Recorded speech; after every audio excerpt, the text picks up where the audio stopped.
फिर यीशु नासरत आए, जहां वो पले बढ़े थे।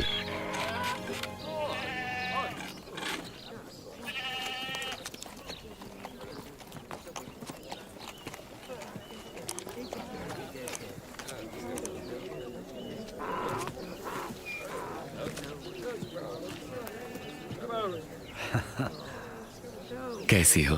अच्छी हूँ।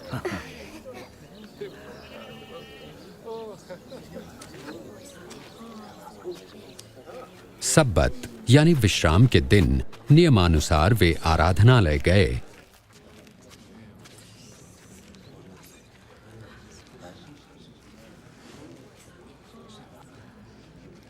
और उन्हें यशायाह भविष्यवक्ता की पुस्तक से एक भाग पढ़ने को कहा गया।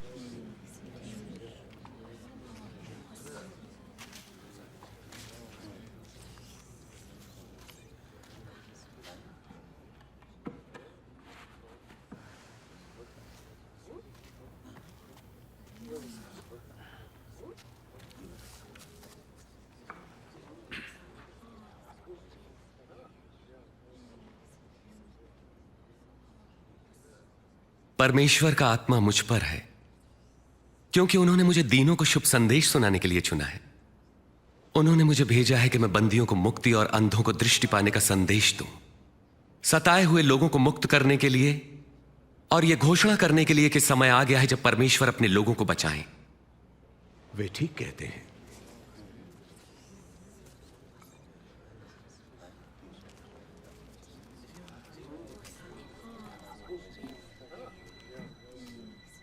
आज धर्मशास्त्र का यह लेख पूरा हुआ, जैसा तुमने अभी सुना। क्या परमेश्वर का वचन सच्चा ठहरा? ये प्रतिज्ञा तो केवल मसीह ही पूरा कर सकते हम हैं। कैसे जानेंगे? निसंदेह तुम मुझसे ये कहावत कहोगे, वैद्य जी स्वयं को चंगा करो। तुम मुझसे ये भी कहोगे, अपने शहर में भी वही करो जैसा हमने सुना आपने कफरनहूम में किया। मैं तुमसे कहता हूं कि कोई भी भविष्यवक्ता अपने शहर में सम्मान नहीं पाता। इस प्रकार यीशु ने अपना परिचय परमेश्वर द्वारा अभिषिक्त संसार के उद्धारकर्ता के रूप में दिया, परंतु यहूदियों ने उन्हें मसीहा स्वीकार नहीं किया।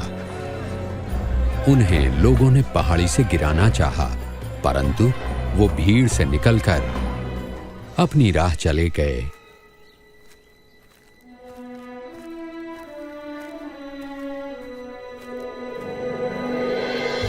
और गलील के नगर कफरनहूम पहुंचे।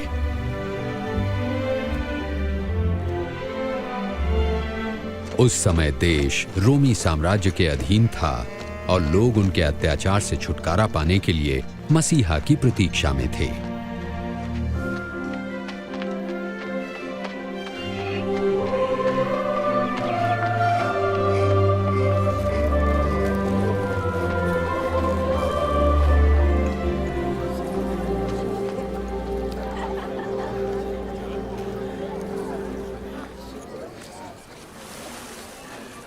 तुम्हें शांति मिले।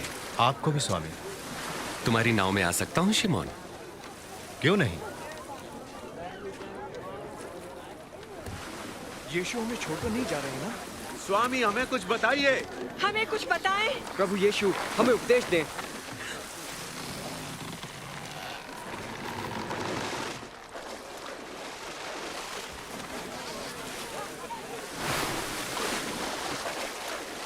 एक बार दो व्यक्ति प्रार्थना करने मंदिर गए।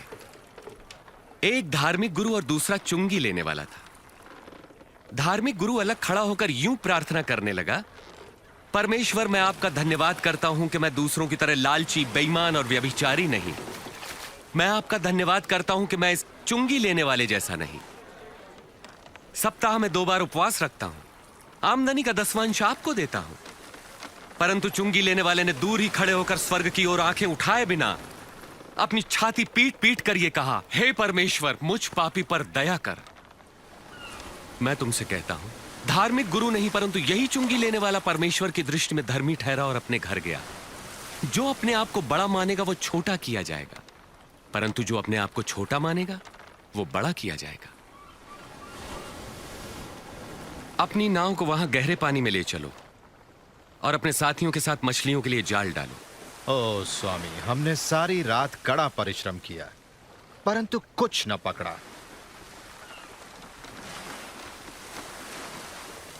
यदि आप कहते हैं तो मैं जाल डाले देता हूं। याकूब, यूहन्ना,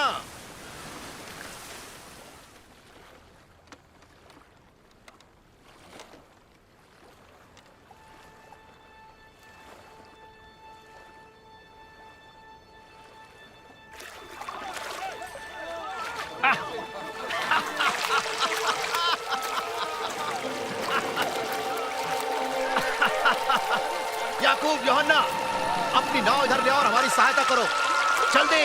हम नहीं आ सकते, बहुत काम है।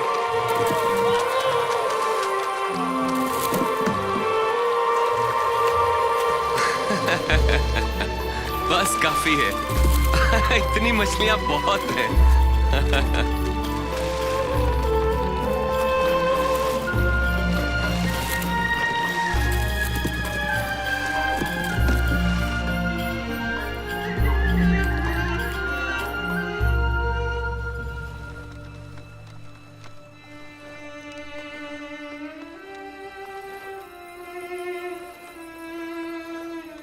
प्रभु, मेरे पास से चले जाइए। मैं एक पापी मनुष्य हूं। तुम डरो मत। अब से तुम लोगों को मेरे पास लाओगे।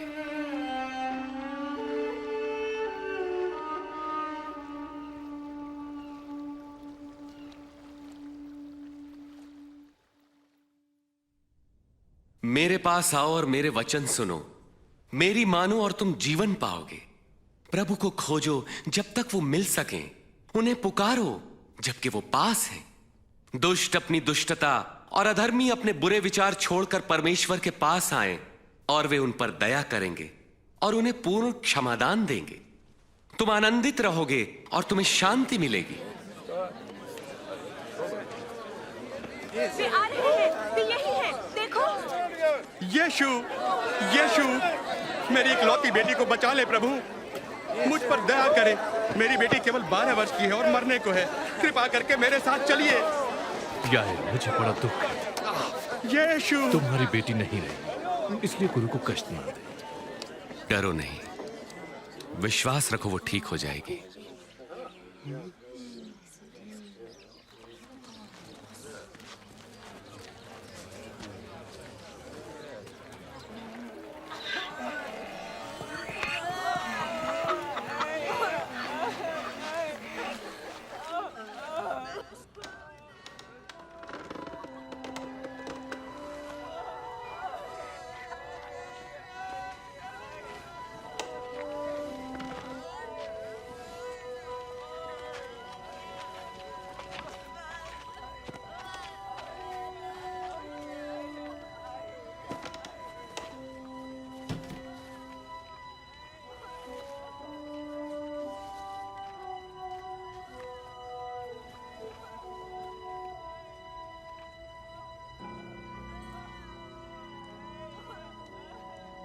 तुम रो मत।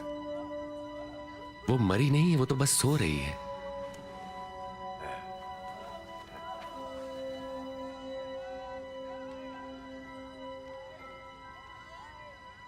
बेटी, उठो।